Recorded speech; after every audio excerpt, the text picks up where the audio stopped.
try and rise again. Let Nigeria stand up. Think, make and grow Nigeria. One business at a time we change Nigeria.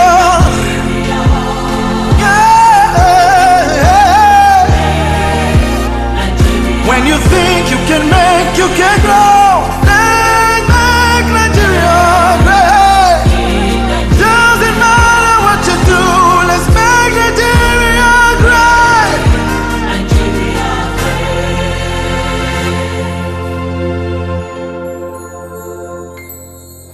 Only we can make Nigeria great.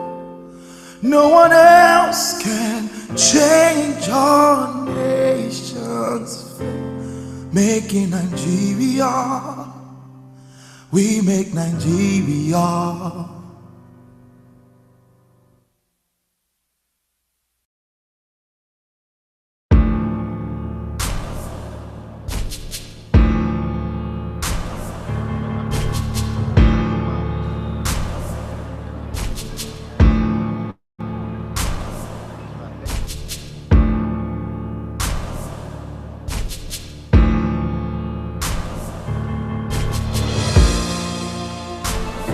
Yeah.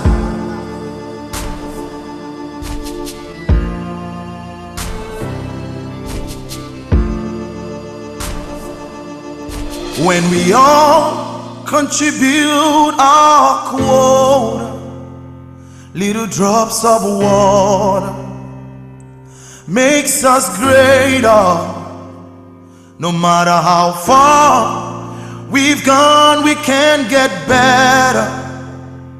Harnessing our wealth, one business at a time. The power is ours, no one else's, we recognize it. That's why we in this conference and exhibition to ignite change, think, make and grow Nigeria. That's our call to greatness, so compatriot.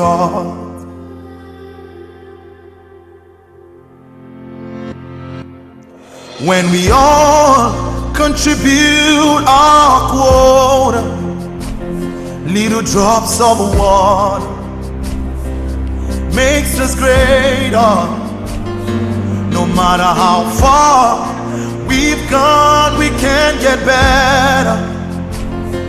Harnessing our wealth, one business at a time. The power is ours, no one else's, we recognize it. That's why we in this conference and exhibition to ignite change, think, make and grow Nigeria. That's our call to greatness, to compatriot.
Hello, everyone, and welcome to the 10th edition of the Making Nigeria Conference. localizing innovation. I'm sure that we've been enjoying the sessions as they've been coming. Every speaker has been doing justice to their topics, and this evening we're in for another level of of greatness. Okay, so very quickly, I'm going to let Mr. Uchionochi do a welcome note, and then we'll bring our first speaker up. Again, everyone, welcome to Making Nigeria 2020 Day 2. All right. Good evening, everyone. Welcome to day two, second session of day two. I hope that Making Nigeria has been delivering all that we promised. It gets better as the day goes by, as the presentations go by. Aisha did quite a lot this morning, said quite a lot this morning. So now I'm excited about the speaker that is coming up. Um, I I was someone that I was privileged to meet, and he was like kindred spirit when we met and when we talked. A man passionate about our country, Nigeria, and I'm also passionate about Nigeria. That's why we do what we can do to make sure my area is in business, and to make sure that Nigerian businesses and entrepreneurs um, do more, become more, and to begin to compete in the global space. That is my wish. That is my belief, and that is what I desire. And I believe that our speaker today also has Nigeria in his heart, and though he might not be talking about that today, but he's also passionate. He's a business person. He's also an entrepreneur, and he will be sharing with us quite a lot. So, Mr. Shegun Awosaya, I want to especially welcome you. I appreciate your taking out time from your busy schedule to do this. All the other participants, I hope your day has been good, as some of you are coming in now. So I wish you an insightful evening. Okay, we don't have much time to spend this night, so I'll just hand over to Banji, our moderator for the day, to bring up our speaker. Banji, over to you. Thank you very much, sir. Welcome, Mr. Shegun Awusanya. Everyone, I mean, it's okay to say you've met Thank you. Mr. Shegun. Everyone knows. I mean, a lot of people know you as an activist. You are the type that that goes head on with the situations that we have in Nigeria. You've been interviewed by lots of TV stations and lots of radio stations. You're constantly in that space where you see the positive side of the country, and I want you to know that we'll appreciate that. Now, a lot of people don't know that you're a Thank you. businessman, and I guess that's the side that they are going to see today, or one of the sides that they are going to see today. So, everyone, Mr. Shegun Awusoya, popularly known as Sega Link, was one of the early organizers of the End SARS campaign against police brutality in Nigeria. Started on social media and yielded results. According to Wikipedia, during the Muhammadu Buhari-led federal government, um, the department was overhauled and changed to FSAS, and we have Mr. Shegun Awosanya to be thanked for that. He's also one of the, he's also a member of the Lagos State Judiciary Panel by the Lagos State Governor Babajide Sanwo-Olu. And the part that you might not know is that he's a media personnel and a realtor, which means he's into real estate. All right. So, ladies and gentlemen, without further, I see that you're in transit, sir. So I know that this Yeah. must be a little bit um, tough for you, No, but it's we want to fine. really appreciate that you're here. We're so grateful. Thank you, thank you, thank you so much. Ladies and gentlemen, this is the tour of Making Nigeria, and I give you Sega Link.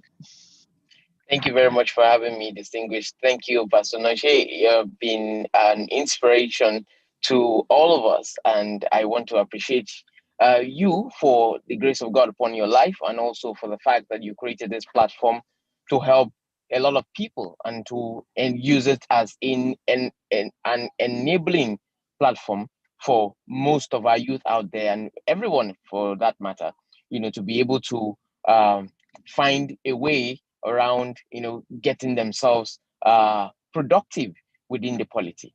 um, Let me just jump right into the topic of the day. And I hope that with the little, just for the fact that I'm in transit, if you wake me up, there's really hardly anything you want me to talk about that I won't be able to talk about because of my training. Um, Today, we live in a country where 70% of the population falls between the ages of 18 to 35. And that's about 70% of 200 million people, over 190 million people. We're a wonderful country that we always have estimates when it comes to the number of people that are in Nigeria in terms of Nigeria's population. And when you are dealing with the issue of making Nigeria, we've heard a lot about the maxim or the saying, that the popular saying that we need to buy Nigeria to grow Nigeria, and also the way we are told that we need to make Nigeria. How do we eventually make Nigeria? How can we make Nigeria? How do we localize innovation? And this is something that I really want to talk about today. And I want you to pay a little bit of attention and to bear with me if some things I'm going to say today is probably going to be something different from what you are used to. Let's start from the word capitalism. When you hear the word capitalism, we have something called the capitalist nations. We also have the socialist nations. When you hear capitalism, a lot of people are given to believe that capitalism is all about the prioritization of capital or profit above all things else. For those who are in this school of thought, I really want to say that this is not a situation. Capitalism is never about the promotion of capital or profit above all things else. And I want to use an illustration. As an Apple developer, I've been with Apple for over 20 years. And what I started doing from the beginning was to understand the integrated system that they have. When you check out most of the independent apps on Apple integrated system, they represent the works of people globally contributing to the global economy by providing solutions they believe the world wants or needs. If they meet the effective demand, they prosper. But if they fail in ratings and expectations, they learn. This is how free market works. It encourages people to improve their own lives by satisfying the needs of others. I want to also emphasize the fact that we don't actually live in a society. We are the society. And I learned this the very hard way. And what do I mean by that? When I was growing up, I realized that there is a need that every time I go to barber's shop, it looks like an abattoir, like a place where you kill animals. Children come to cut their hair and they scream to blazes, they cry, they wail, and the whole place is looking like a herbalist shop, with walls being white and then some ugly pictures on the posters and all. You really don't want to be like any of those guys on that poster. So I thought to myself that why can't we have a barber shop that has fine graffiti outside with the fine drawings of real human beings that looks like me with fine haircuts that I really want to carry on my head? So I ran this idea by somebody who had a shop very close to me, our neighborhood in Ojota, and the guy took the idea that well, fine, if you really want, if you think that you can do this, you can make it happen. I will invest and let's see. And the guy said, how much should he bring? As at that time, I wasn't really keen on the money. I just wanted to create an impression, make an impression, start something, create a ruckus, so to say. So I called my friend together, myself and Ibrahim, and we went to the wall of that shop, painted it all white, started drawing on the wall, started doing lettering, started doing stuff. By the time we're done with that barber shop, nobody wants to cut their hair anywhere else. Everybody wants to come to that place. It looks as if you're in London. It looks as if you're in America. It looks as if you're in the heart of New York. It was so beautiful in and out. Even the price list and the posters on the wall, they were like more or less like superheroes, looking fine, looking good, well painted, well drawn, everything was powerful to the point where you can actually point to the list and say, this is the kind of haircut I want, and I will be willing to pay this price without even you haggling over the prices and all. So it actually worked.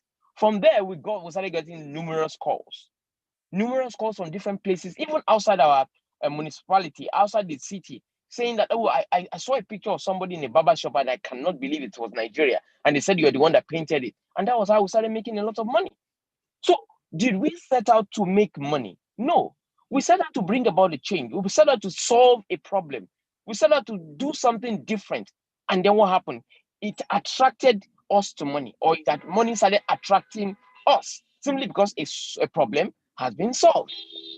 So this is exactly how this is exactly how you create a business or you tell a story. People don't really buy into the products that you sell.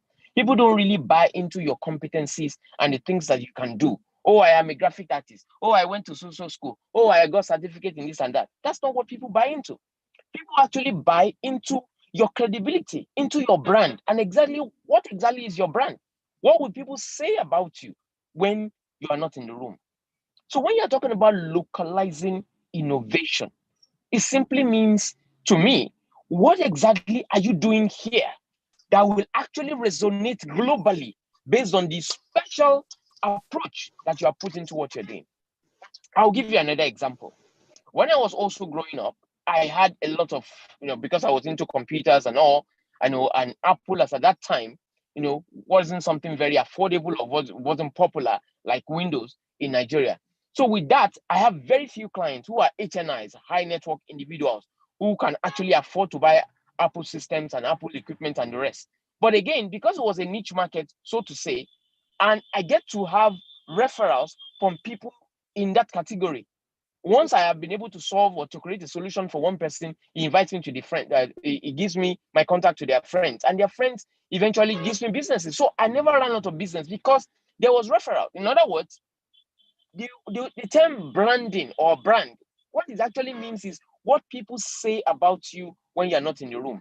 In other words, I had enough people talking about me when I'm not there, selling my market. They have become my evangelists, so to say, about the things that I do, to the point where even when my clients travel abroad and they go into an Apple shop, they still end up calling me in Nigeria to get clarifications or specifications on what they actually need. And again, what we enjoy in Nigeria is that an Apple developer or an Apple technician or an Apple consultant in Nigeria have to learn almost everything. You can't really specialize because anybody can bring any problem to you in Nigeria.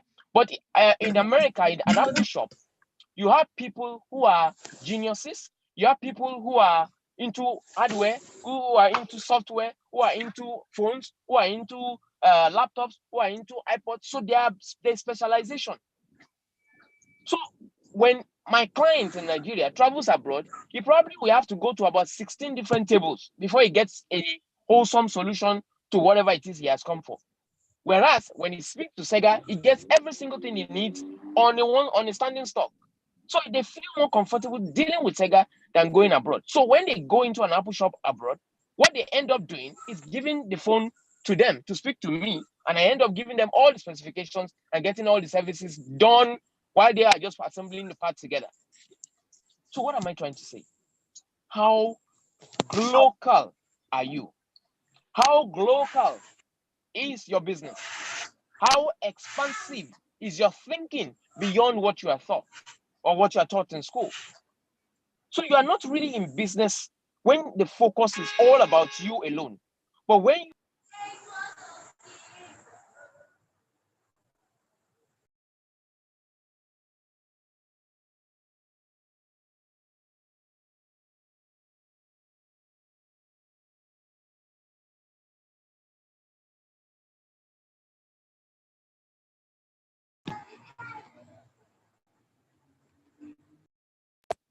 or that thing that your the satisfaction you derive from using a particular product. That is exactly what utility is.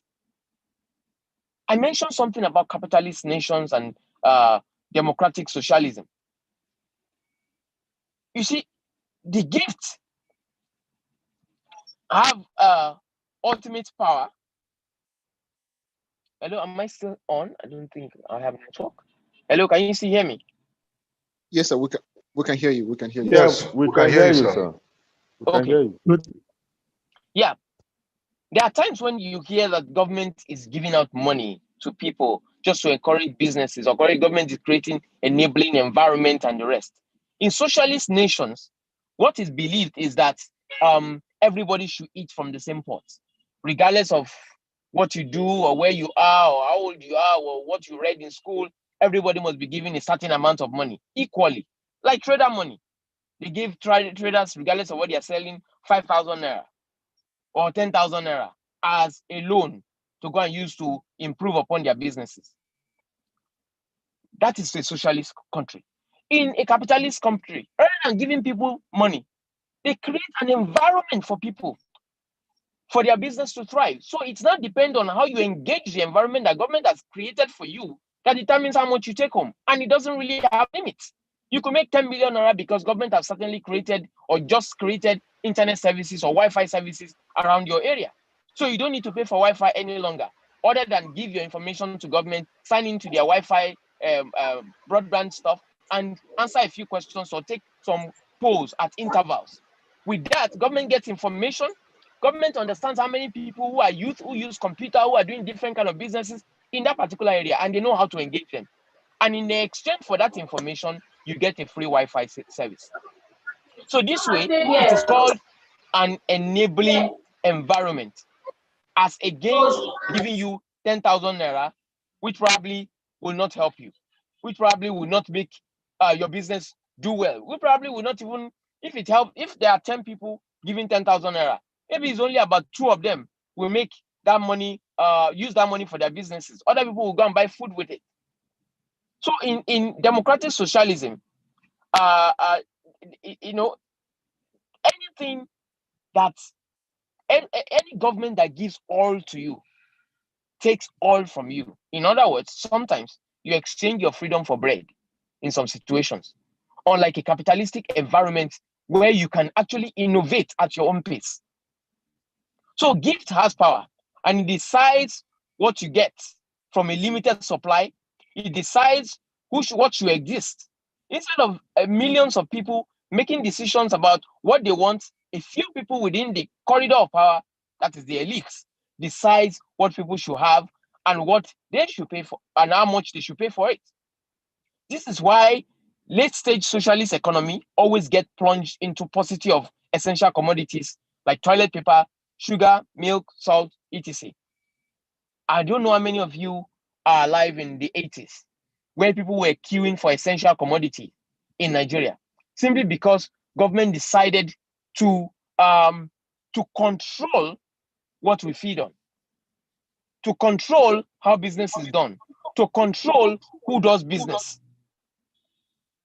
So this is why the late stage of socialist economy always get, like I said, plunged into a paucity of essential commodities. Nigeria in the 80s is an example, and also Venezuela in a few months ago or years ago, you heard about how people were struggling and fighting each other over tissue paper and some other essential commodities, because everybody now is now focused on making money and nobody is producing. So for the few product that you have, you are going to have a lot of competition. Imagine the kind of society you live on now, where a lot of youth don't have work to do, and there is a lot of mouth to feed, and nobody is thinking about innovation other than how we can make quick money, how we can quickly get rich, how we can sell one single album and hit and become a megalomaniac without thinking, and then become a consumer who buys big cars, who live in big houses, who doesn't do anything other than, flash the wealth or the influence or the affluence on Instagram. But is this why we're here? Are we actually created to make money and and enjoy life for the rest of our lives? Is that exactly why we're here? Are we here to pay bills? Why exactly do we go into business? Why do we need to innovate? So it is beginning to dawn on us, on some of us, on most of us, that we are actually alive to make life better for other people. Our purpose in life is connected to every single person else. There is a reason why Jesus Christ stepped into the boat of professional fishermen and ended up succeeding where they have failed. There's a reason why somebody who probably doesn't do what you do, we have a say, we have an insight, or we have something to give that will actually better your business. There's a reason why everybody needs a coach. Whether you are Tiger Woods, whether you are a footballer, a professional footballer, whether you're CR7, Cristiano Ronaldo, we all need a coach. We need somebody to direct us who probably may not be as good as we are. And why is this so? It is so because in every human being, in every Nigerian for that matter, because we have special people, there is the spirit of leadership and there's a leadership spirit. And what does that mean? It means that God has given us the ability to acquire skills in order to enable us to manifest or to execute the gifts that God has given us deep inside of us. Every single person here, under the sound of my voice, have something that God has blessed them with that they can do from now till tomorrow without even caring how much time has gone and how much time flies. What exactly is that thing that you are best at, that you are great at, that nobody can beat you in, that you enjoy doing, that you can be paid for, that the world needs? And that's exactly what we're talking about. That innovative spirit that you have in you, that special idea, that special eye, that special gifting that makes you see trouble, that makes you see solutions in the midst of chaos. Whether you live in a socialist nation, you live in a capitalist nation, or you live in a mixed economy where you don't even know what your country believes in, whether it's whether capitalism or whether it's socialist. We must never be brainwashed into criminalizing wealth. It is the capitalists that creates the jobs. They must never be likened to modern day slave owners. At some point in our lives, we need to be we need the economics of scale. We need to expand our reach and employ our weaknesses. Ideas are capital too. People will always need jobs, and those who know why will always be the employers of those who know how. Today you are gifted. There's something you know how to do best. There's an idea you are toying with because you don't have the necessary capital or the necessary encouragement or help that can actually enable you to maximize that particular potential. You decide to while away the time, as they used to say, or spend the time out on a job where you get salary. Remember, there's nobody who has ever prospered from being paid salary, because salaries are the things that you get paid to forget about your dreams most of the time. But for those who are gifted, it's an opportunity for you to learn. It's an opportunity for you to understand precisely why you are created, so that while you are buying time and learning on that job, you are using that to discipline yourself and know how to carry yourself and carry yourself and comport yourself when you are running your own business. And not all businesses are for profit making. Some of these businesses are just to open the eyes of others or to create an opportunity for somebody else. A lot of people in Nigeria, for example, who own businesses are not making money from the businesses. Most of the expenses go into salaries. Even government, as well, look at most of the institutions we have. They struggle to pay salaries and they do nothing else. Most of them don't even have enough money to do training and retraining. But it's only about the salaries, and most of them are not even profit making. So which begins to tell us that there's some special blessings attached to uniqueness, to being unique, to creating a business, to localizing your innovation. And what are innovations? What do you call innovation? Innovations are those things, those unique things you bring about, those rabbits you pull out of the hat, those things that you do that nobody else can do, those things that you have mastered in your bear and lion moment. We all remember the days of David, who was in the side of under while he was in obscurity, who was standing towards the sheep and all at the back of nowhere. And because he has disciplined himself in the little things he does, I'll call it the job of security. He was a husbandman to livestock and the rest, and he protects them from predators. And because he has mastered the art of doing that, using a sling and stone, killing bears and killing lions, he has been able to understand how to engage obstacles, no matter how big the obstacle may be.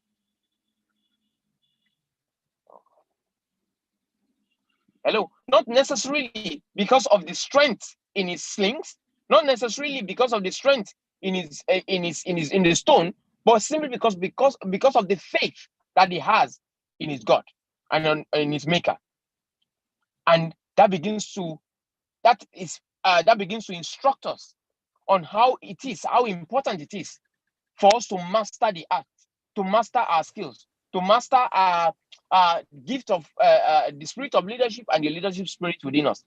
In other words, the natural gift that God has given us, whether it is singing, whether it is drawing, whether it's in manufacturing, whether it's in producing, whether it's in business, whether it's in talking, whether it's in hairdo, cutting hair, making hair, whether it's in whatever it is you may find yourself in.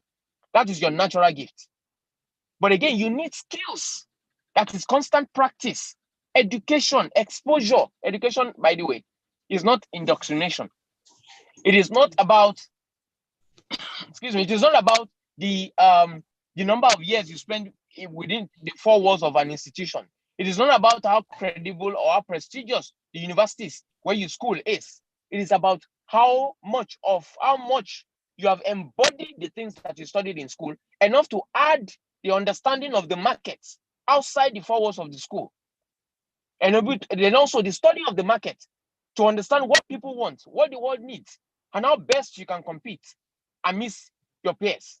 Enough to bring about something that other people are not even seeing. Enough to tell a story that other people are not selling or not telling. There are different kind of things that you see out there. You see different products out there and all. And you see somebody making the same kind of product. But the ones that carry a name, that carry a particular brand, sells better than any other one. Why is this happening? It is simply happening because there is something about the stories that we tell. Everybody has got stories to tell.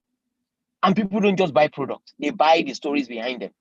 And I can tell you this thing, also, with the advent of social media and the engagement age, people no longer believe because it was written in a book. People no longer believe because it was said on the news. People no longer believe in product or in news or in anything or services simply because they saw it on billboard. But because that guy, that individual, that parent, that mother, that father, that individual that you have known for many years in your life, that individual that you can vouch for their credibility, recommended that particular thing to you. If your best friend that you went to primary school together, your friend of years, of 20 years, of 30 years, tells you something, about anything whatsoever, you tend to believe it far more than you're going to believe a billboard. You are going to believe a newspaper article. You are going to believe somebody on social media. Simply because we're connected people and because the global connection economy connects only or runs on the currency of trust. Who exactly do you trust? What exactly do you trust? Where exactly are you when it comes to where exactly is your belief system? When you're looking at the pillars of power in the world, anywhere in the world, they're basically about belief, group minds. That's about the control of beliefs, control of minds, control of hearts, control of the hearts and minds. In other words, that's why you go to some countries to find out that the only people who controls or who owns media businesses are politicians. Why are politicians striving to own newspapers? Why are they striving to own media houses? And no, go to anywhere in the world, BBC and the rest, they are owned by people who control a lot of things in politics. Why? Because it is important to know how people think. It is important to know what people think.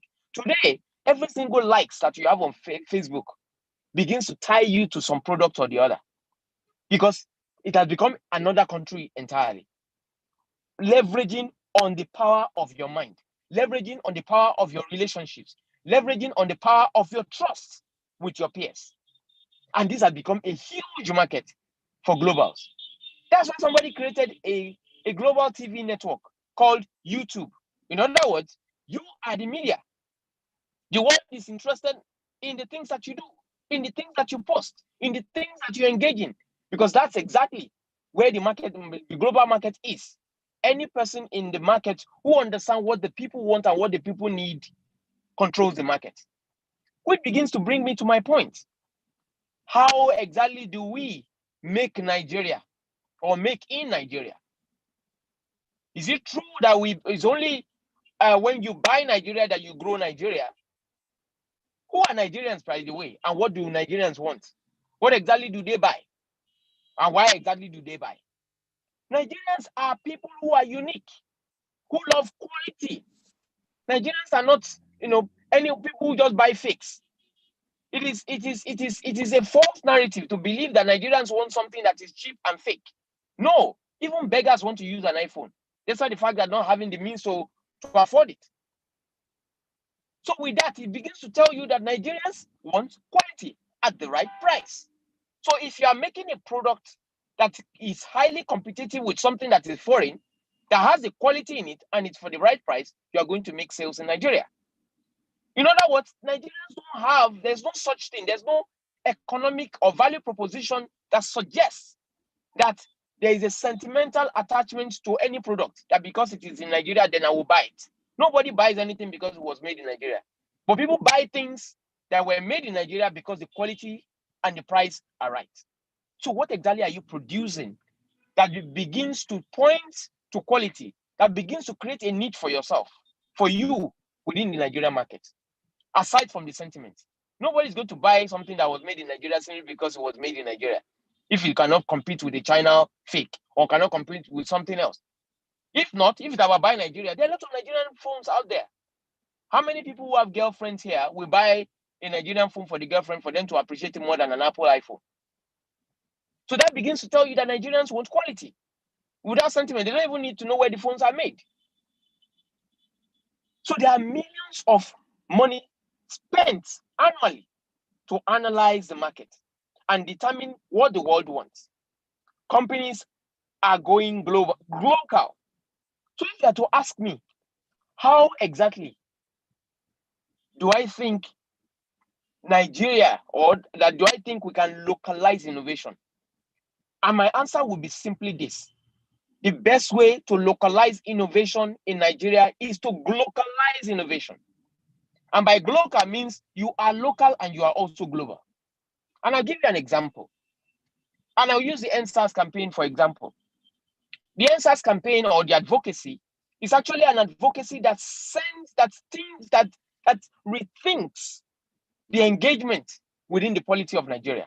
Over the years, we've seen different activists come and become politicians within under our very own eyes. There are people that we cherish, there are people that we love, there are people that we appreciate, there are people that we grew up understanding. And when they started, we appreciated what they were doing until they began to sell the context or the narrative that the only way that we can bring about change in Nigeria is to run for political office, or to carry ballot boxes, or to join political parties. That's the only way we can express our leadership. But some of us thought differently. We decided to see it from a different perspective, because we saw that most of the activists then who became politicians just to take on power and then to do what they used to do while they are activists, they never succeeded. They never won elections. Even if they are loved by the people, we realize that the popularity does not convert into political power.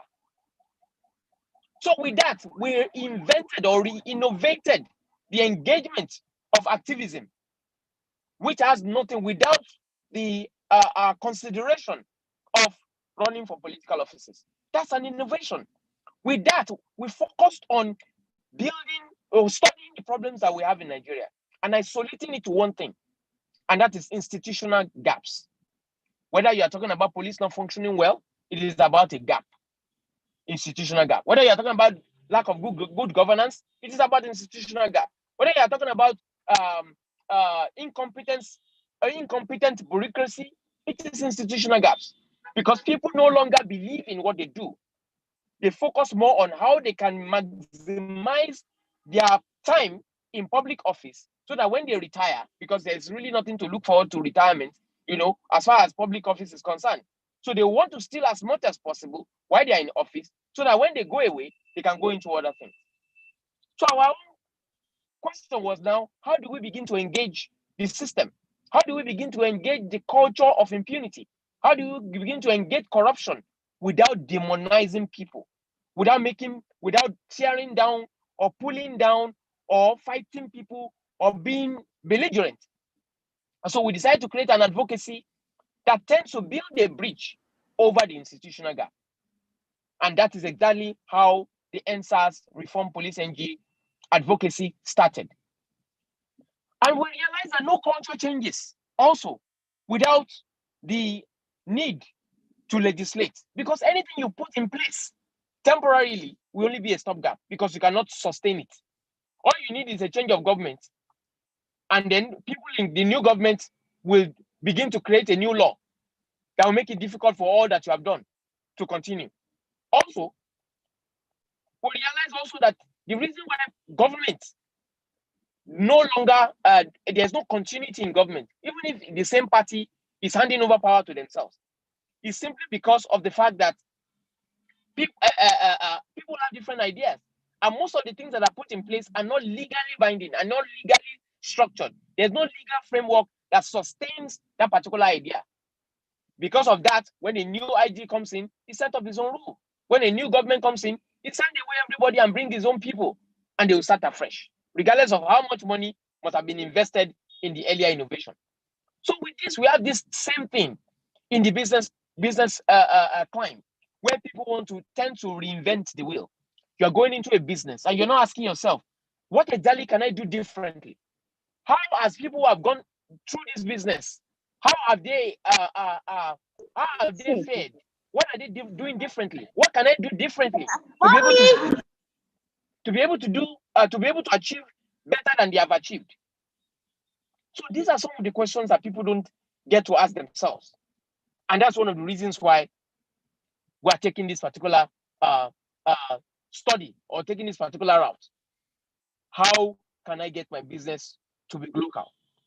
You see, the ratings, the reviews, and the feedback work wonders. For those educated enough to make the needed adjustments in order to connect to the pulse on the street, the global connection economy operates on the currency of trust, and people will only buy into brands, your brand story, and not necessarily the product which can easily be replicated in China. It's getting dark here and my video is going to get dark. So, but don't worry, just listen to my voice just in case you cannot hear me properly. So what am I trying to say? You need to understand your market. Whether you're in the service industry or you're selling a product, you need to understand who your audience are. Who exactly are you talking to? Who exactly are you engaging? Where exactly is your market? Are you looking at the mass market, which means you are dealing with everybody? If you are looking for a mass market to appeal to everybody, to become ice cream, to be liked by everybody, your product cannot be expensive.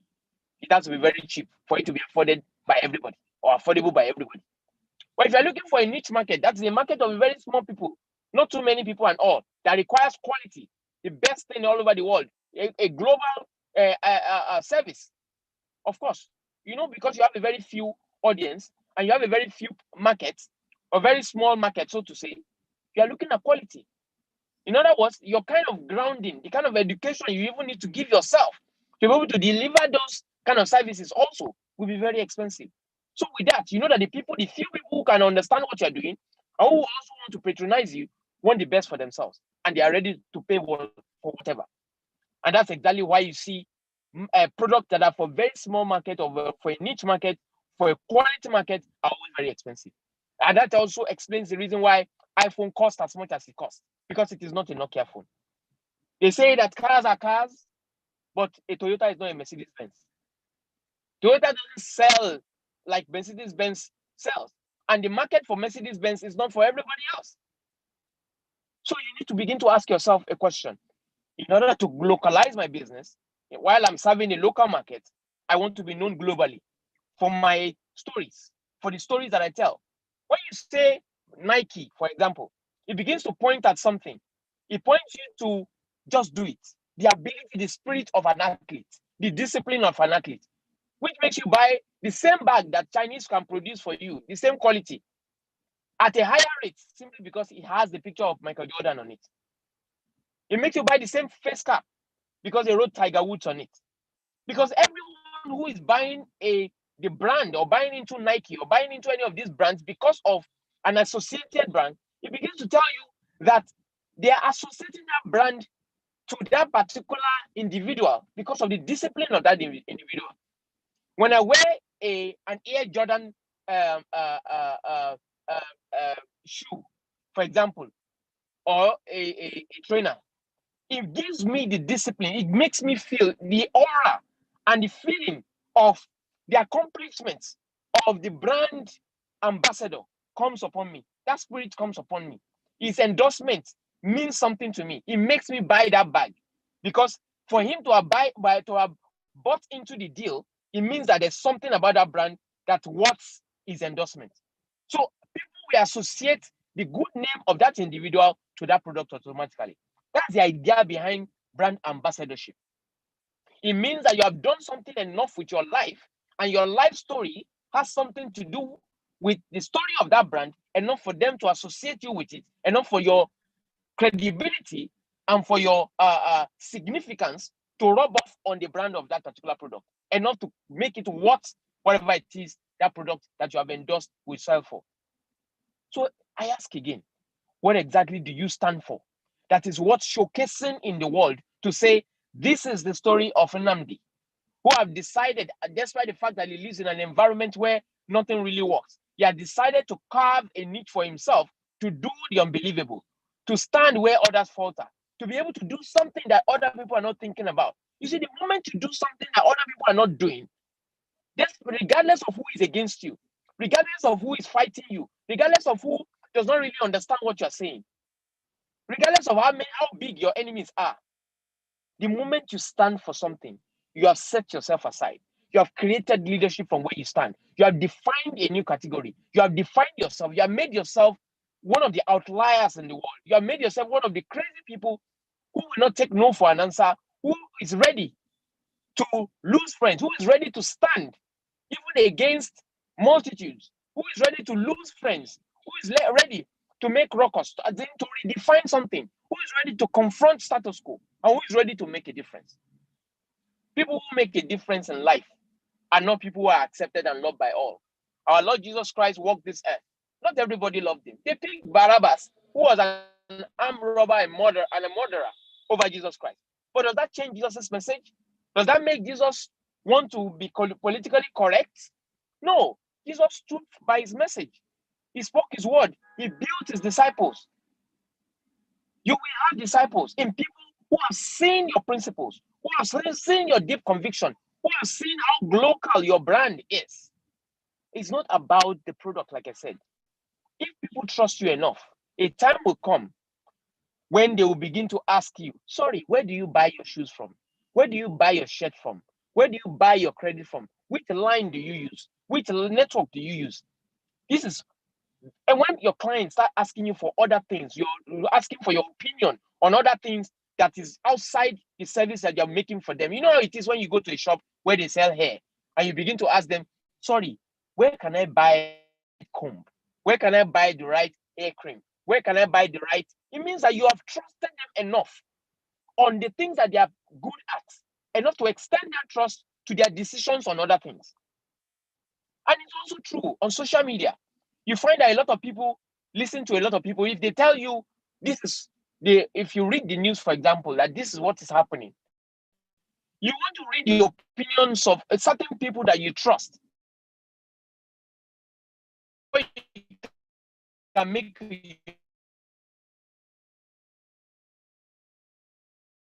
who listens to you, who will probably ask you about what you think as well.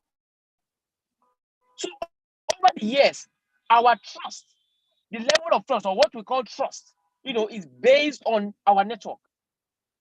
So at the same time, when you are building a business or building a name for yourself, it is very essential. It is very essential that you build integrity and you build a name for yourself. Study to show yourself approved. You see, when you are good and diligent in the things that you do, you will stand before kings.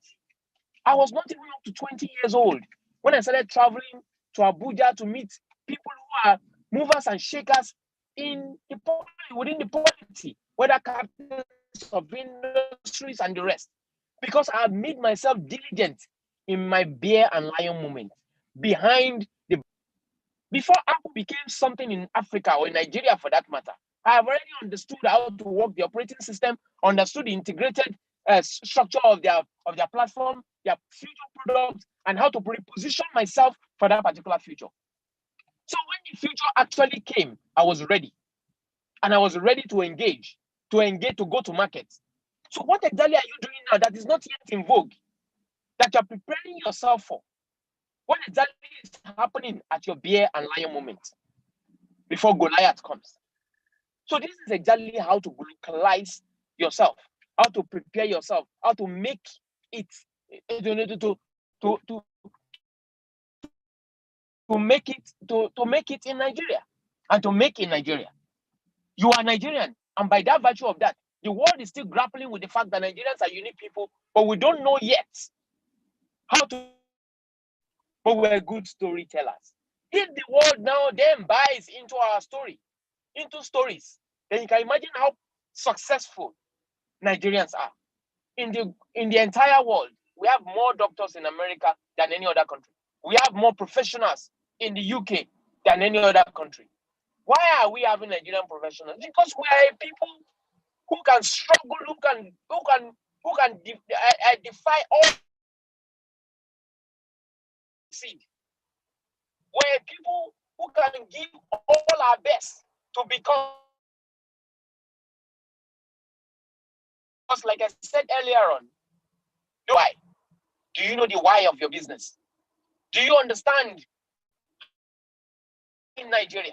Do you understand how to put something together enough that the world will love simply because it came from somebody, from a country, from the dark continent? Do you understand the implication of the population of Nigeria? Nigeria is the most populous nation in Africa. In other words, if you look at the map of Africa, it looks like, if you turn it on its side, it looks like a gun. And the trigger of that gun is Nigeria, coincidentally. Meaning that if there's anything that's going to happen in Africa, it must begin in Nigeria. So whatever it is that you can make work or make function or make practicable in Nigeria, you're actually selling to the world. So what exactly do you have in your hands? When God wanted to empower Moses, he used what was in his hands. When God wanted to empower the man, a mighty warrior who didn't even see himself as a warrior, he says he should come as he is.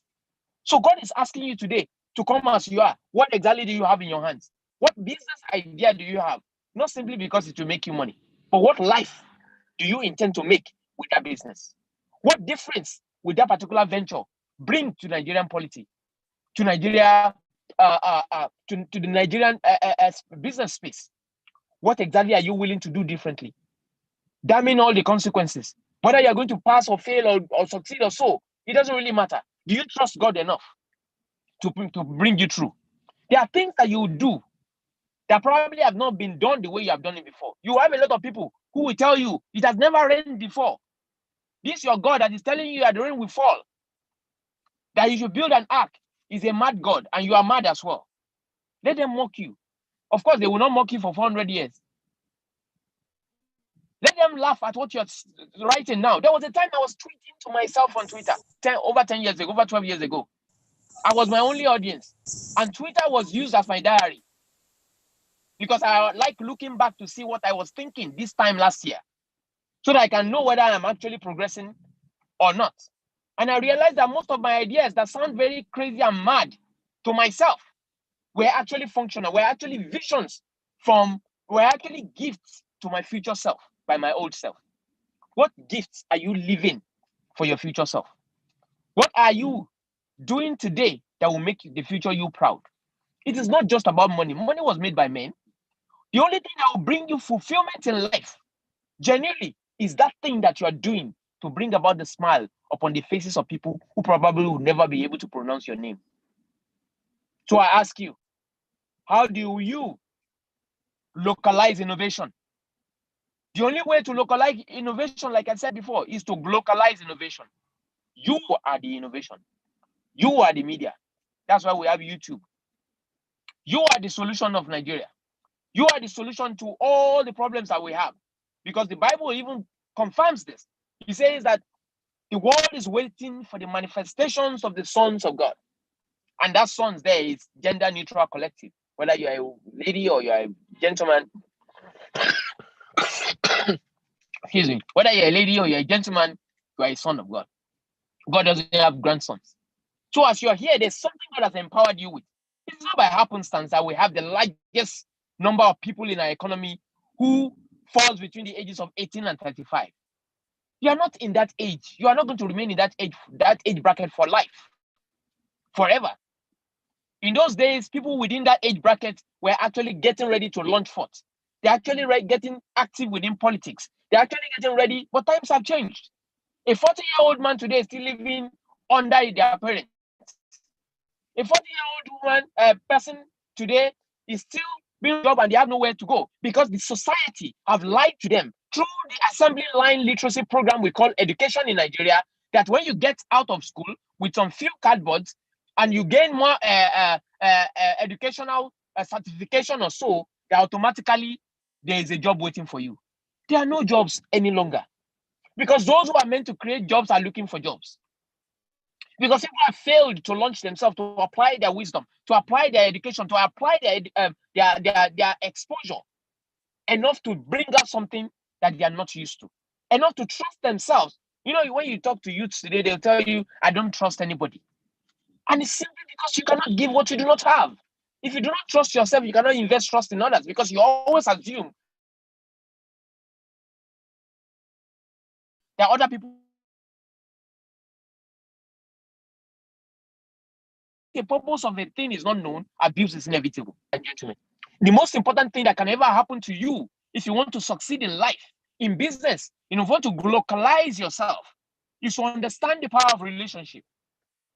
Money making or money itself is the most is easier to transfer and it's the lowest on the hierarchy of wealth. The most important thing when you want to walk into wealth, and when you want to succeed in businesses, when you want to do stuff, when you want to maximize that seed that we put in your hands, whether by grants or so, the only way to grow that thing, the best soil to grow it in, is when you understand what it takes to be fulfilled.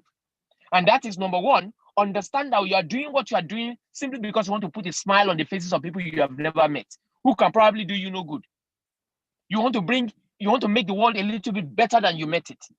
And secondly, you will need to build your relationship because you cannot overemphasize the power of relationships. Today, the people who used to buy CDs from me 20 years ago are still doing businesses with me till today, even though I no longer sell CDs. I meet them in the Ivy Towers, in the academia, in business world, and they remind me that the CD they bought from me is still blessing them till tomorrow. And because they trust me at the CD selling level, where I was a DJ, a gospel DJ, they were ready to trust me today because I've been consistent in the utility of the services that I render to people.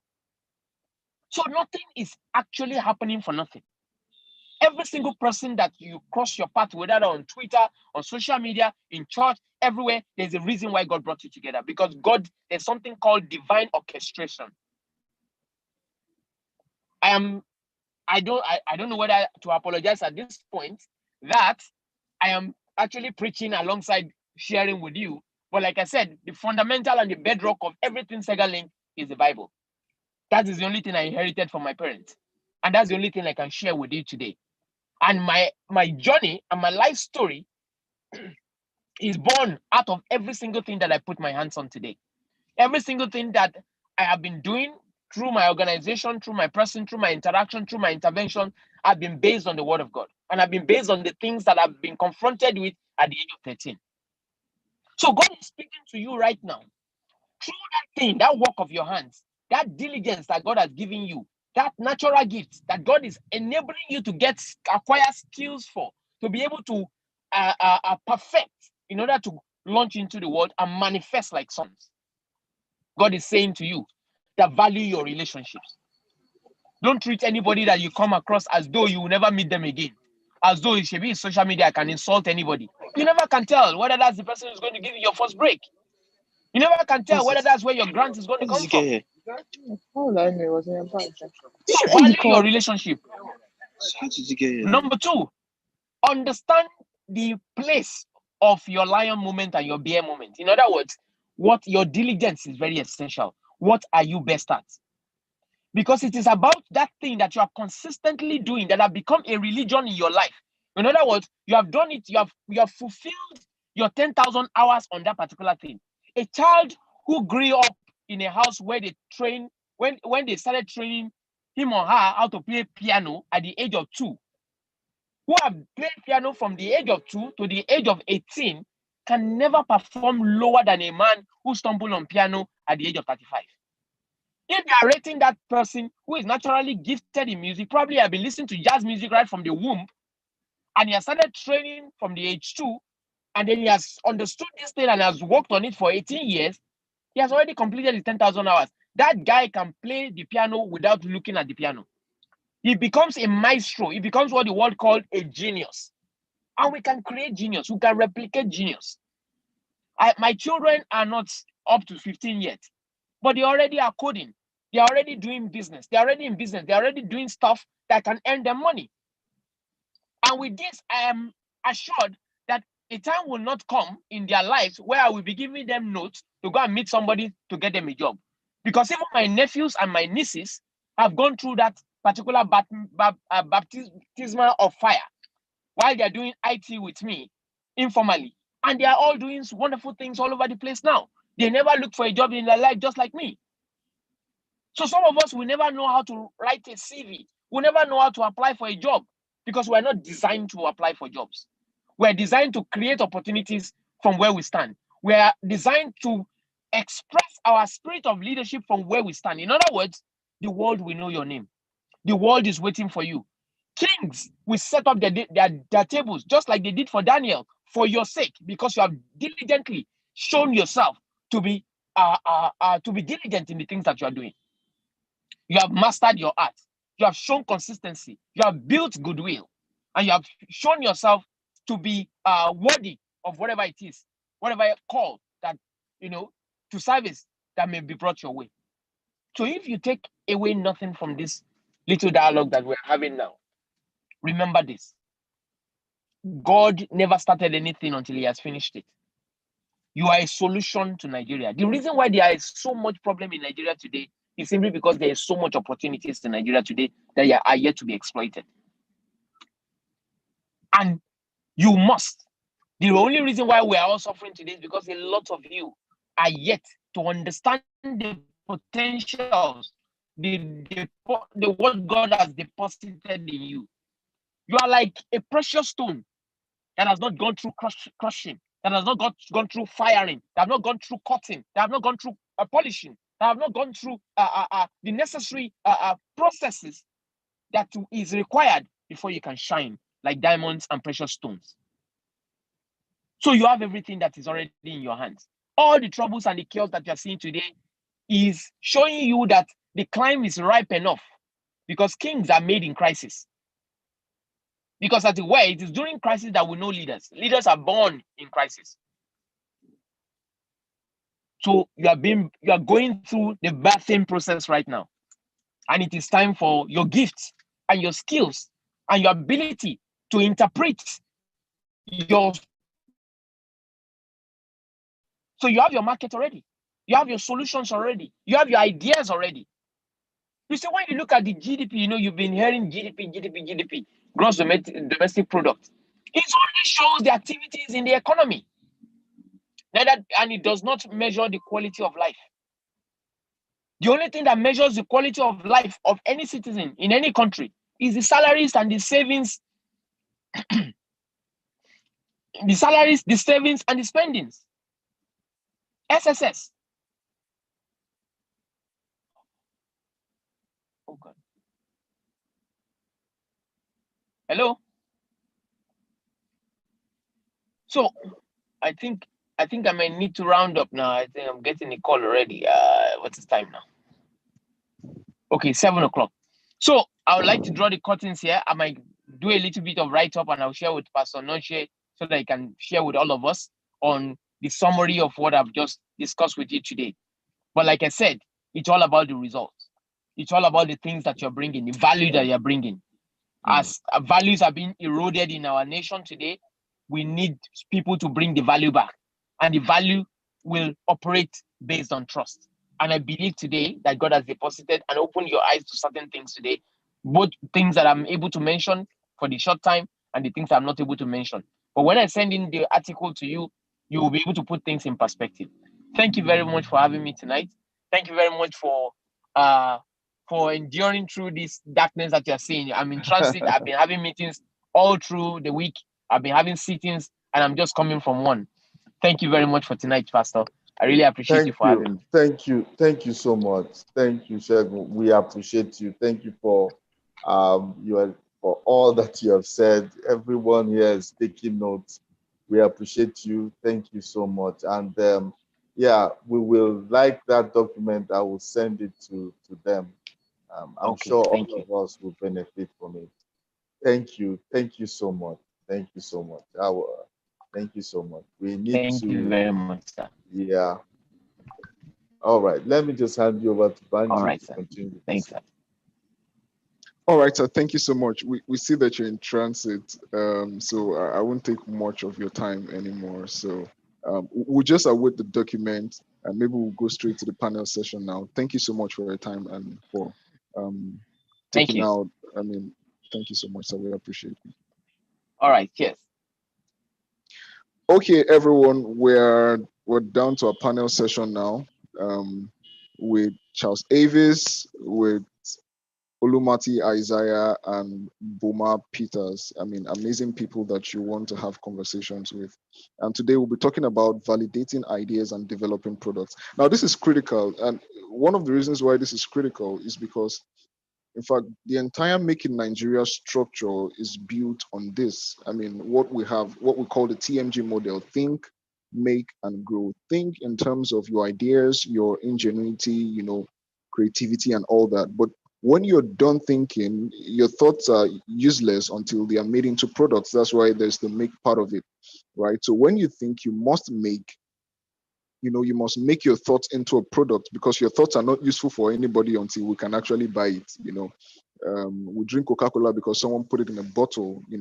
And so the next part is the grow part, right? So when you think and you have made it into a product, then for it to reach a wider audience, it has to grow. Okay, so this model is not just built on you making money, but you creating solution and spreading the solution to as many people as can possibly reach that solution. So if you ever have an idea, and I think we'll have a lot of questions here, so drop your questions in the chat box so that I can take them as we go. I'll try to make this as brief as possible. So if you ever have an idea that you want to run with, or thoughts in your head, and you do not know you don't know the next thing to do, okay, so you're in the right place, and this panel is for you. Welcome, Mr. Charles. Welcome, Mr. Buma Peters. Welcome, Mr. Isaiah Olumati. I'd ask that you guys kindly unmute your mic, and hopefully we can see your face. I've been seeing Mr. Buma from the very beginning of. Okay, so Mr. Buma Peters is a co-founder and developer at Fortman Concept. He's doing such great things in the fintech industry. And you pretty much know that we just sold the fintech solution in Nigeria for around $200 million, right? And so the last time I was talking to Mr. Charles, he said, look, if you're thinking to start something, you should probably be thinking fintech, right? And that's the space that Mr. Boma is in. Mr. Isaiah Olumati is such a deep guy, and we've had him yesterday. We're having him again today. He's a business consultant with results. I mean, we can count a number of things that he's done in Port Harcourt, in Nigeria, in the last decade. Okay, Mr. Charles Avis is I mean, I'm proud to say, is my friend. And Mr. Charles is the CEO of Koval Emporium. He's built a lot of solutions. I mean, when I say a lot of solutions, especially in the fintech side. And probably that's where we're going to start from, because Mr. Charles, can you hear me?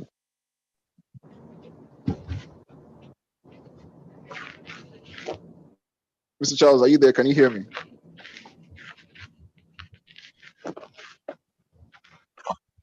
Yes, I am here. Good evening, everybody. Okay, good evening. Thank you so much. I saw your camera turned on earlier. I saw that you were still in the office. So you're probably tired, but thank you so much for making time to be here. Now, you recently sold a tiny fraction of your organization for, I think it was $400,000. And you've been in the middle of valuation for a while now. And this didn't happen, or would I say it happened fast? But in the last, I mean, 2-3 years ago, these things were not there. So how was your journey from from conception to execution, and then to now be able to value many of your companies at hundreds of millions of naira?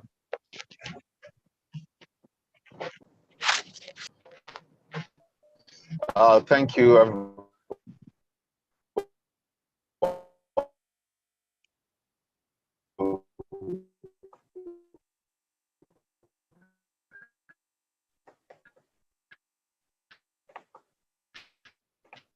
Actually be here. Huge applaud for the organizer of this program, because I'm often, having the privilege of to do better than what we have been doing, with the hope that we can transform and become better as a nation. All right, because the concept of individuality is what actually spread what our social value will reflect.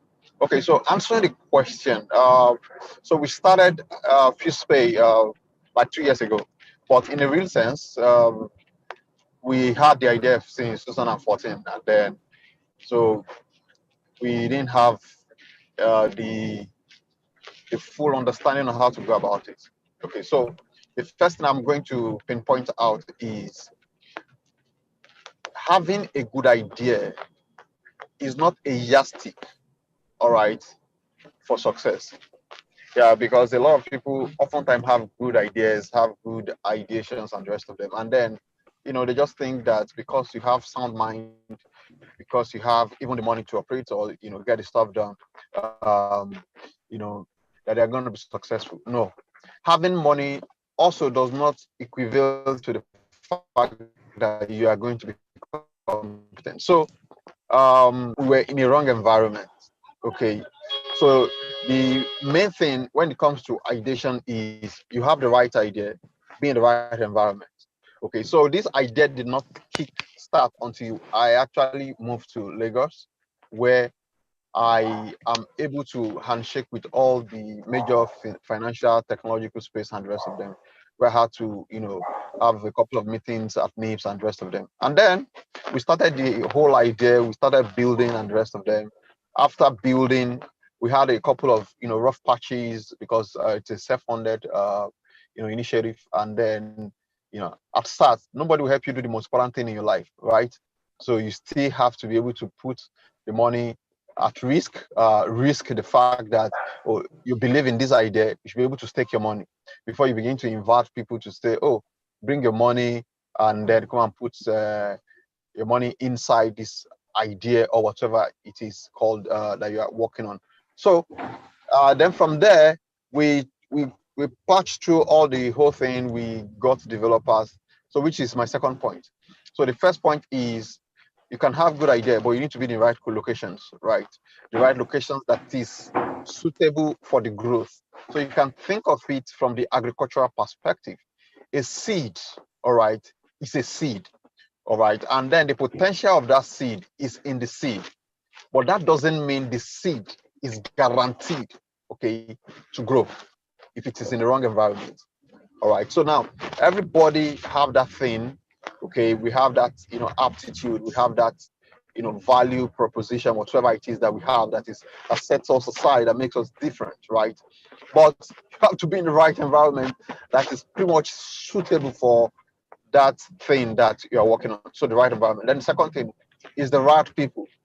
Okay, so implementing all of this, we needed to get the right sort of people with the right attitude, with the right mental and emotional composition to actually scale through all the building process of this project.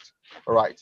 Now, after that, we built a product and then we decided to do an MVP.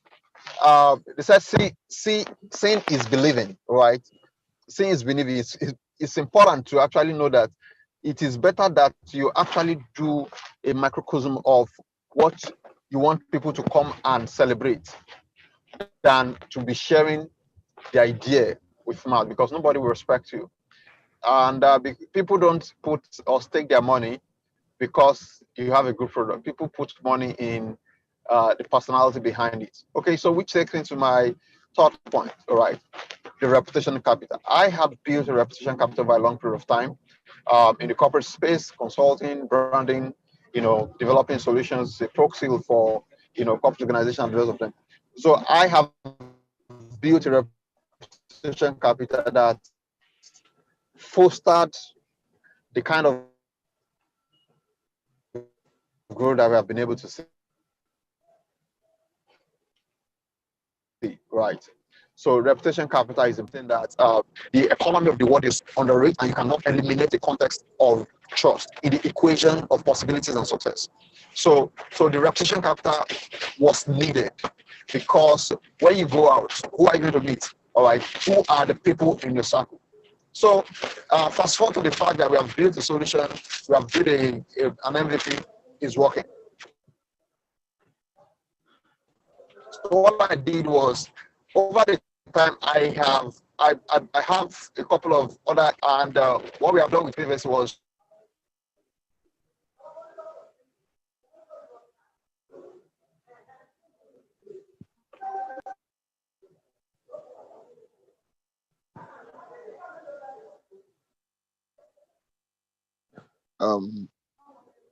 Okay, everyone, just hang in there. I think he has a bit of a network challenge.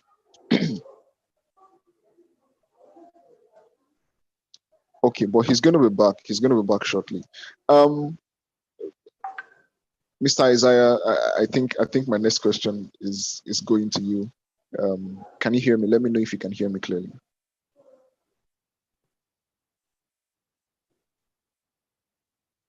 Okay, Mr. Isaiah, are you there? Okay. Mr. Boma, I'm gonna ask this.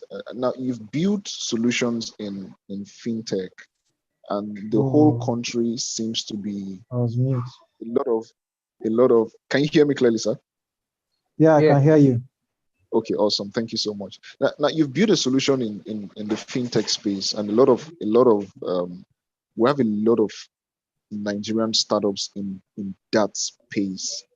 And I mean, why is that space? I mean, the space continues to get congested, especially recently that Paystack sold for like $200 million.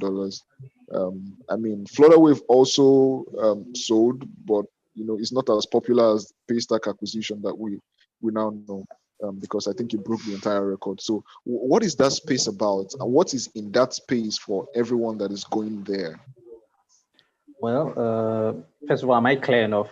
Can you hear Yes, me you're loud clear and clear? I can hear you loud and clear. All right. Well, like Charles said, when he got into the fintech space, he was already he had some validation. He was known, so it was it was a little bit easier for him. When we got in, nobody knew us. We were unknown, so it was way more difficult. And there's something that I think there's a false narrative that has been sold to a lot of entrepreneurs in Port Harcourt that you cannot necessarily do any business with a bank because all the banks are in Lagos. They're based in Lagos. So if you want to get any valid feedback from the bank, you must travel to Lagos and have meetings with them. But that is not always the case, because I'll give you an example of what happened to us when we wanted to start. We had, of course, normal, everybody has an idea, something that they feel that people will buy into. And we actually tried to do it on our own. At first, it was difficult. In short, nobody even paid attention. Another thing you need to understand about the fintech space is that it's highly regulated. Highly regulated. So you can beat around the bush, but you cannot really come in if you don't have some form of there has to be some, what do they call them again? You have to have some approvals and all that. So when we came in, we now realized that the only way we could go forward was to get affiliated to a bank. And I had a partner at the time, so he was in Lagos. So the deal was that he gets the banks in Lagos, then I build the solutions, which we already started working on. But as God will have it, he could not keep up to his own end of the bargain. In Lagos, I think where he was staying was quite far from where the banks were and all that. So one day I decided to walk into one of the biggest banks in Nigeria. I walked into the headquarters and I asked for the manager. Those kind of things you do and your legs are shaking, but they're all die and I die. So I walked in and I asked for the manager. As God will have it, the lady I met was not in the mood. She just looked at me and said, "Which manager?" "This is the headquarters. There are a lot of managers." Then she continued what she was doing. I stood there. If they are, I just wanted the ground to open, let me just disappear. But like I said, I'd already come. So as God will have it, I saw a former classmate walked up to him. He said he was working at the bank. Nice to meet you. Then I sat him down, told him what we're trying to do. He said, oh, not a bad idea. But that, for him to take it to his manager.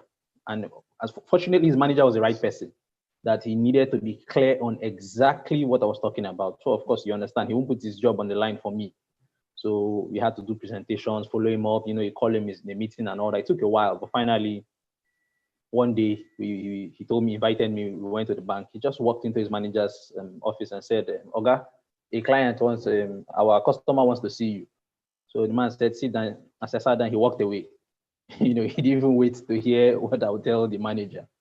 So I did my pitch to the manager, and he wasn't even looking at me. He was on the system, did my pitch. Told me something. He said, do you know the funny thing? That the bank has been looking along those lines for a while, but when you're very big, there are some things you cannot do. So they've not been really able to hit the streets. But if we're willing to give it a shot, they will assist us. And so I said, fine. And that's exactly what we wanted. He said, okay, come back another day, do another pitch. We came back, did slides. He asked where the team could be replicated, all those kind of questions, back and forth, back and forth. Then he now said, okay, you know what? There's a license that they have. They can extend to me, something we can use. Just like, just funny, so I was like, do we still have to go to Lagos? He said, no, we should not worry. Left, came some days later or so. They gave us the documents, gave us some APIs and all that. And the rest, they say, is history. They encouraged us to start, but they didn't give us money. We started with our own money. They used us to learn. All the mistakes that were made, we made with our money. We lost, we lost some money. But, nevertheless, at the end, they gave us some money. So I think for the fintech, you need to have courage. And yes, of course, if you're in Lagos, it might be way easier. But if you're in Port Harcourt, it's still not necessarily a challenge, because we started in Port Harcourt here, and at the bank then just got into it. And recently, a lot of banks are trying to also break into the fintech space. And it's funny that from when Port Harcourt, and people are getting across. 2 days ago, one of the branch managers from another, top 3 banks in Nigeria called me that they just started their own agent banking, and they were trying to understand how it works. Like, he wants to see me. So I was like, they've called, a lot of them have called me. I said, okay, I'm at home. He said, who mind coming to my house? I said, no, don't come to my house. So we met him somewhere. And do you know what his worry was? That the bank just sent the memo that they will not be creating new branches anymore. They will only have agent banking centers and e-channels. So that's to tell you that the world has moved. If you are a banker and you are looking at hoping to be a branch manager one day, it might not happen anytime soon, because the bank industry is no longer moving in that direction. They are not interested in opening new branches because it's too expensive. Some branches are not actually profitable. I know a lot of our centers that do more transactions than some bank branches. So the fintech, space is quite large. As much as has been done, there's still a lot to do. That's just the advantage, I personally believe that in Nigeria we have more unbanked people than the banked people, and the fintech space allows us, get across to the unbanked, that the banks have not been able to get across to for a lot of time. For years, they've been trying. So those are one of the advantages that we have. But like I said, it's a very large space. There are many angles. There are those that are interested in bringing money, forex money from abroad. Those interested in transferring money from one account to other. We were interested in the unbanked, extending banking services for people in the rural areas and the villages. Some places where we have centers, there's no bank. There's a particular village where we opened the center. Before we went there, how they drew money is that somebody gathers all the ATM cards. He makes a list. You write your name, your PIN, and how much you want to withdraw. I'm serious. Your name, your PIN, how much you want to withdraw. Then they gather, and the person pays transport to goes to the city, goes as far as a little one. So withdraws the money, then they come back. You stay so person 5,000. Then there's a commission the person takes and all that. So when we came, we did not have to sell. It was not difficult, and of course we came with the backing of a bank also.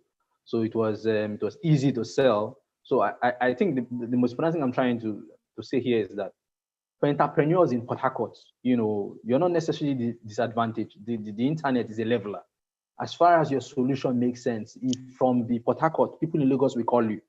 So there's always that notion that if you don't go to Lagos, you cannot blow. It's not true. You can blow from anywhere. So now I think that's the message I'm actually trying to pass across. Thank you so much, sir. Thank you so much. That made a lot of sense. Mr. Isaiah, I'm going to ask you this. At what point would you say that an idea is validated? At what point is an idea valid? I mean, because we're talking about validating ideas and creating products, and a lot of people are not even sure about what they are creating. They don't know if it will sell or it will not sell. So what process do we use to validate ideas, or at what point can we say that an idea is valid? The first truest point to ascertain the validation of an idea first lies in the ability of the idea to solve a problem. If that idea can solve a problem, if it can help one person, it goes to say that it can help a million. And if really it can help a million, it goes to say it can help a billion. Okay, so if your idea can solve a problem, tangible or intangible, then that idea is valid. Now, the challenge with validity of idea, which will be the next step in terms of widespread, in terms of acceptance, will now be the responsibility of the creator himself. Because it's one thing to have an idea, it's another to understand the several components. There's a multiplicity of components that have to come together to make that idea first accepted in the market. And when we now talk about market, you have to understand that the market is divided into different niches, okay? So it's first that acceptance. If you can get the acceptance, you can solve a problem, you can get acceptance for the special niche you are looking out for and understand all that things surrounding it that will work. I can think of many things. For instance, let's say somebody has a boutique, as it's popularly called, okay? You have a boutique. You know that your boutique, your niche market, you're trying to target, you're trying to sell expensive wares. Okay, so you begin to ask yourself, if I'm going to own a boutique and I'm going to sell expensive wares, who will be my target audience? It's not enough to say the rich. The rich is vague. It's not a target audience. So what you want to say is my target audience will be between age 45 and 50. My target audience would be people who earn between this amount and this amount. My target audience are definitely people who drive this kind of car. Okay, so we are clear on the target audience. The next thing you want to now think of in this scenario is what the brand perception will look like. Because when you talk of luxury, as I'm using as an example, the strongest edge of luxury is that the product now defines the ego of the consumer. So when you have, for instance, a Louis Vuitton, when you have a Versace, it's not necessarily the product in itself, it's the logo and what the logo represents. If you take it from an original Louis Vuitton and put it on a fake Louis Vuitton product, the fact that people see that logo, it defines their attitude. It gives them more confidence. It gives them new character. It changes their behavior.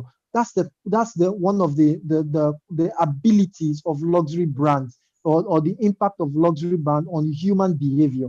Okay, so you now want to say, how do I build a perception, an inscription, a logo, an identity that is able to fit in this place? Now, when we go into the store, remember, we are still using a luxury brand and a boutique as an example. We now have the concept of walk-in experience. Now, I've gone all of this way to say that it's not just having a great idea, it's understanding the several components that the idea will require to have necessary impact on the consumer. Wow, that was brief, but that made a lot of sense. Made a whole lot of sense. Thank you so much, sir. Mr. Charles, I'm going to ask you to unmute, and I'm going to ask you this question. Let me know if you can hear me loud and clear. Yes, I can hear you. All right, so thank you so much. Your one of your latest Facebook posts, I'm going to summarize, paraphrase, but I mean summarize. You said, why are people trying to be global? I mean, there's Nigeria, there's this huge space, and I think we had that conversation during the week that, I mean, why are people trying to be global when there are lots of problems that are not yet solved in Nigeria? What's your philosophy behind staying in Nigeria and trying to create solutions for Nigeria? Because, I mean, in everything that you've built, I've not seen you make an attempt to solve global problems or try to take your solution to the global stage. So, what's the philosophy behind that? Okay, I think first is to have the right mental, composure, have the right mentality, even before you start innovating. So a lot of people are enticed with, how, Paystack sold, how they raised $10 million, how they acquired for $200 million, and then a couple of all of that, and then that sets a wrong precedent for them in their, ongoing or eventual business dealings and the rest of them. So my belief is, if you look at China with over 1 billion population. You see Ant Group has the largest, which is the largest fintech company in the whole world, processed over 1 trillion transactions in a month, all right, just by serving the China population. The population of Africa is about 1.2 billion, all right, and Nigeria have 1/6 of that population, 206 million, all right, estimatedly, all right, and needless to talk about the off-book population, which is estimated at over 250 to 218 million by population. So you're looking at a state that is rich, all right, that is highly populous and the rest of them. So you look at MTN, came from South Africa, DSTV and the rest of them, and then they decide to precipitate deep in Nigeria, all right, and they decide to stay. So now the concept of globality, we need to understand that being global is about extending or creating value for global purchasing power in a way that people within different countries, different colors, different race can identify with your solution. But that comes in different capacity. All right. I was having a conversation with someone yesterday that, okay, you can go global by your business going IPO, and your business can be traded on the stock markets, and different people, different currency can begin to trade your business. So it's not globality does not necessarily mean that you must have a solution extended to all the other parts of the countries and the rest of them. Now, I was also explaining, Nigeria have about 35 million registered BVN users, and about 80 to 100 million active accounts because of duplicity. So you are talking about 35 million people who have accounts. Okay.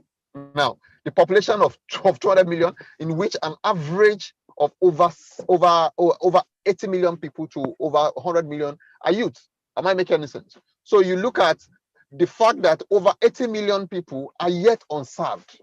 And then we have people who basically just do 20,000 customer, 60,000 merchant already thinking of going global. Of course, there are other parts of the good thing in creating a good face value for your company that makes it make it interesting for foreign investors to want to put money. But then, is it about creating sustainability, or you just want to actually look good? So if we are talking about building businesses that outlast our existence, that create more value, then we need to dig deeper. All right. So now, Mr. Boma was talking about the unserved market. These unserved markets potent huge, huge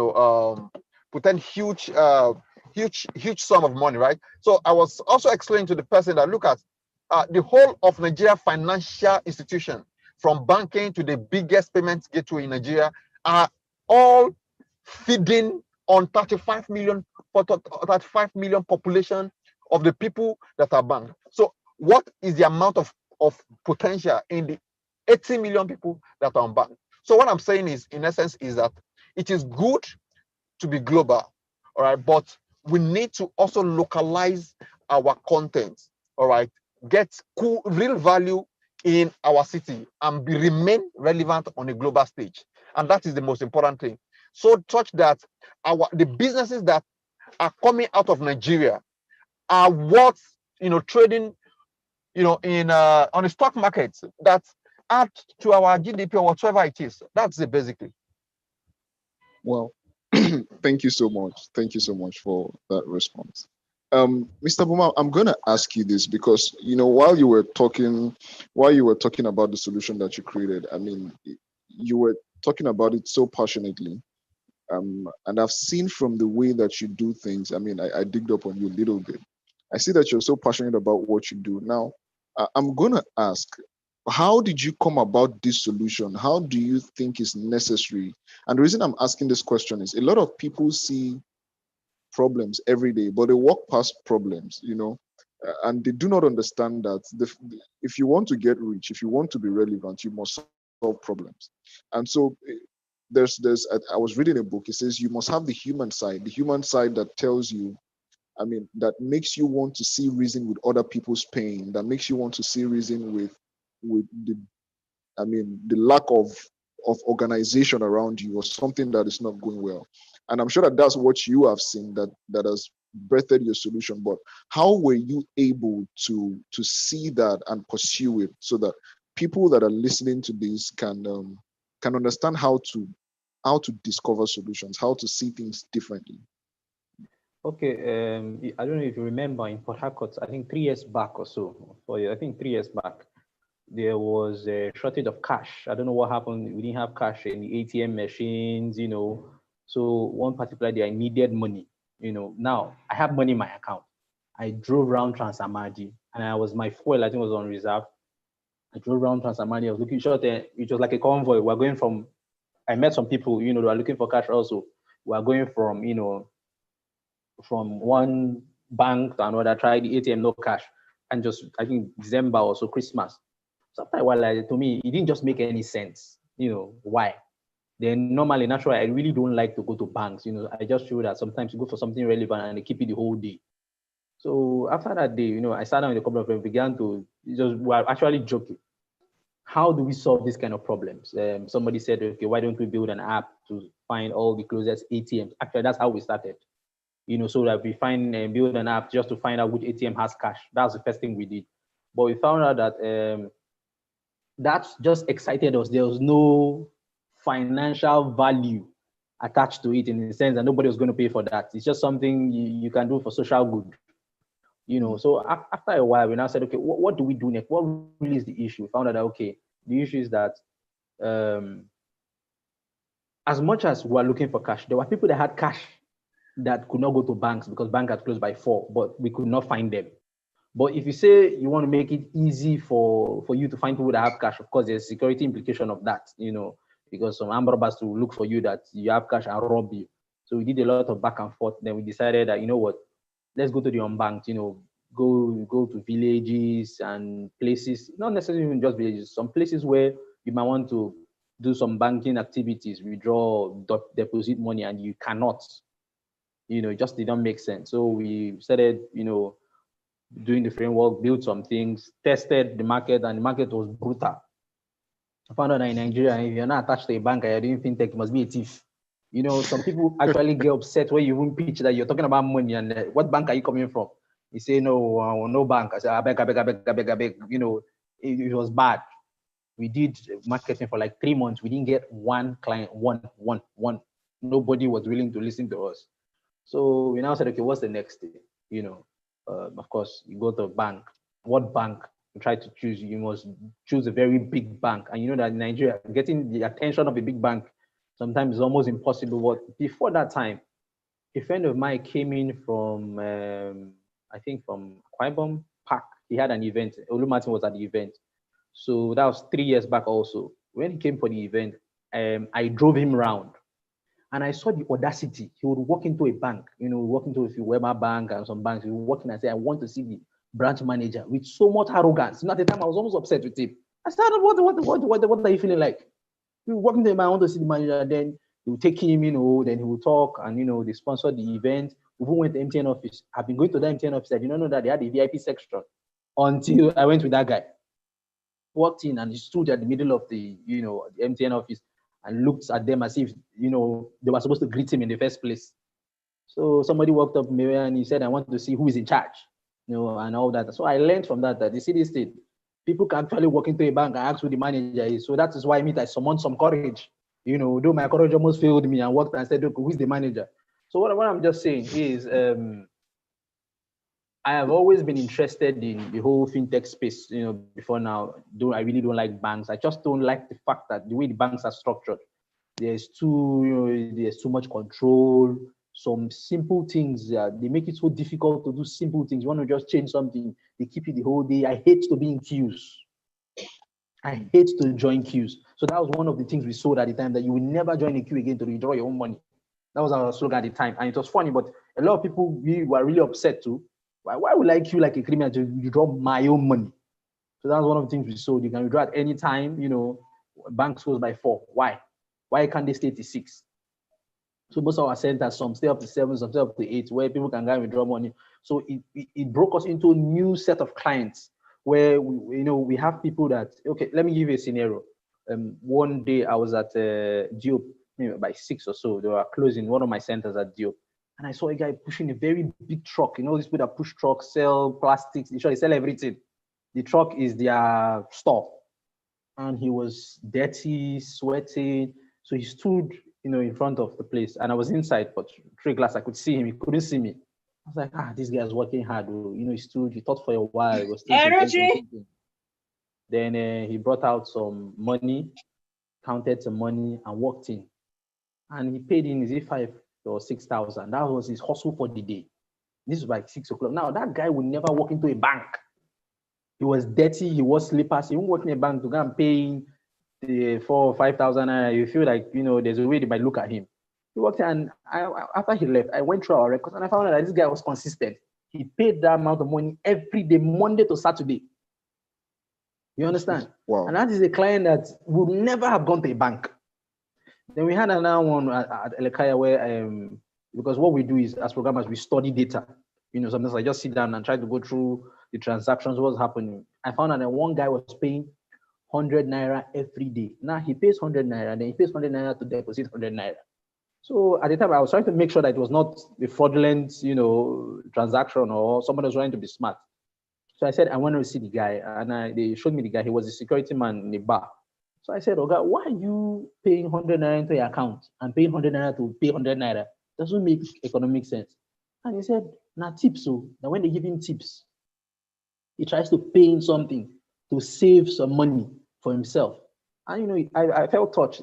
This guy, of course, will never go to a bank. Just imagine you want to go and pay 100 or 200 naira. They might even not let you fill the deposit slip. You get? But we created an environment where people feel safe enough.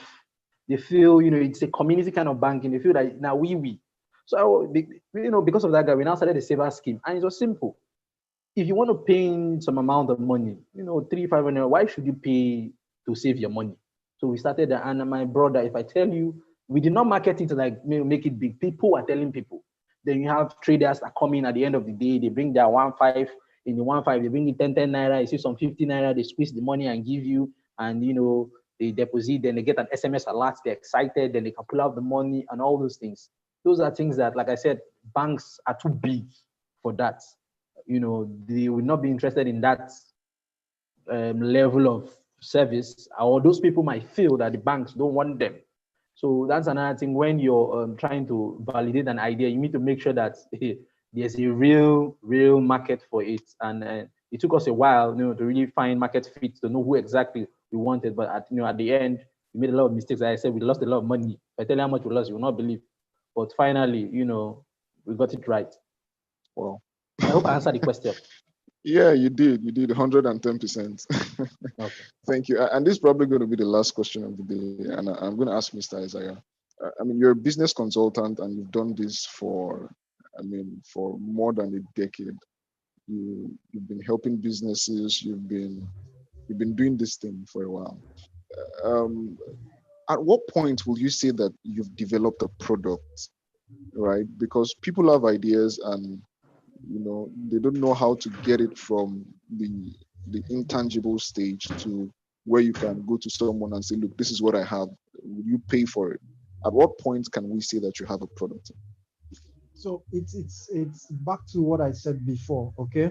So the point where you can say you have a product is the point where you are clear on what solution that idea can bring or what problem that idea can solve.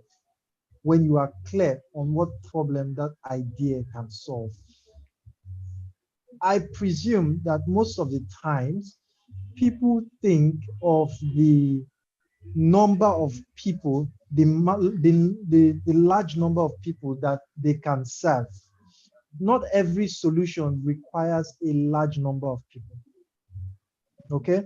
Not every solution requires a large number in terms of persons. Sometimes some solutions have ripple effects in some other aspects. If you take football, today I spoke about football. I feel like football is one of the silliest ideas of all times. A couple men running around the field, people's fathers, people's brothers, and kicking a leather ball into a big goalpost that somebody has to dive around and catch. But it's amazing. Every time I look at how silly that seeming idea has become global. And brands like Coca-Cola have to latch onto it. LG has to latch onto it. It solves problems that medical sciences itself cannot solve, from becoming a stress reliever and all of those things. So you see, it has a ripple effect around it, okay? So sometimes that is what your business can do. Charles is doing something like that. I think over time, Boma also will do something like that, because you can see another problem that this particular business that they are pushing can solve, and they will position at, at that point. So the main point where you realize that this works is when you are clear about the solution or the problems it can solve. You are clear. Every time you are asked the question, what problem can this idea solve? You are clear that this is the problem it can solve, and you are sure that these people are in need of this solution. Sometimes the challenge people have is that the solution is too early. You bring a solution and the people are not yet there at the time, to be able to embrace that solution wholly. You have to now rethink around it. There was, when ATMs came in initially, a lot of people didn't want it because they were not sure. What the banks had to do was to put an extra fee, I think 1,000 naira or so, if you have to withdraw over the counter. And people began to say to themselves, if I have to withdraw with a 1,000 naira extra, you know what, let me just have my ATM card. So you have to really, really think again when you get to points like this, because sometimes the idea is really valid, but the barrier could be the fact that you are selling to people who have not come to that level of education. You are selling to people who have not come to that level of awareness, or you are selling to people who have not come to that level of realization. When you find yourself in this point, there is a tendency for you to discard the idea. Okay, there's a tendency for you to discard the idea, and that's risky. So I've had people say stuff like, oh, you see that idea, somebody said, I had it 10 years ago. Well, 10 years ago, they did not understand all they could put around it to make it successful. It can solve a problem, but how do you go around how do you go around making it successful becomes a very important question we have to ask, depending on the quality or the kind of problem we are solving. Wow, thank you so much, sir. And I think that is a wrap for today. If people want to reach out to you, maybe connect with you, how can they find you? Where can they find you? For me, you can always find me on all the digital platforms: Facebook, Twitter, Instagram. My name remains the same, Olumati Isaiah. And then if you have to go using the handle, it's Mr. Olumati I, at Mr. Olumati I. So you can find me on any of the social media platforms, or you could reach me via mail, olumatiisaiah@gmail.com. olumatiisaiah@gmail.com. All right, so thank you so much. Mr. Boma, where can we find you if we want to reach you? Okay, well, on all my social media platforms, I'm Boma Peters, one word, Boma Peters. Twitter, Instagram, Facebook, very easy to find. Okay. All right, thank you Thank so you very much. much. Mr. Charles, are you there? Yes, I am. I know you're Dr. Cash on Twitter, but how do we find you if we want to reach out to you? Okay, so they can search either of Twitter or Instagram using I am Avis Charles, even on Facebook as well. I am Avis Charles, and on LinkedIn, I am Avis Charles. All right. Thank you so much, sir, and thank you, Yeah. everyone. I think we've had a great evening. Mr. Boma and Mr. Charles are back tomorrow evening, so you don't want to miss that session. It's going to be as intense or more intense than this one. Okay, tomorrow morning you need to catch Uche Onoche live tomorrow morning. He's going to be speaking. Uche Onoche is the convener of this event that we're having right now. So I mean, you guys need to tune in tomorrow. He's been working on such a great presentation for you, and he's going to be talking about building a business for scale in Nigeria, and he's going to be doing justice undoubtedly. All right, so thank you everyone for tuning in tonight. I'm going to let you guys go now, but don't forget tomorrow the time remains the same. It's 10 a.m. in the morning and it's 6 p.m. in the evening. And at 6 p.m. in the evening, we are hosting one of Nigeria's best, one of Nigeria's most prolific. I mean, we call him the Rukos, right? And his name is Olakunle Shorion, and he's going to be speaking tomorrow on adapt or innovate. And that's a very sensitive topic, right? Adapt or innovate. Okay. Thank you, everyone, and I'll see you tomorrow. If you want to get any of Uche Onoche's products, just go to ucheonoche.com/shop and you see all his products there. Thank you so much, everyone. I'll see you tomorrow morning at 10. Thank you, Mr. Boma. Thank you, Mr. Isaiah. Thank you, Mr. Charles. I celebrate you.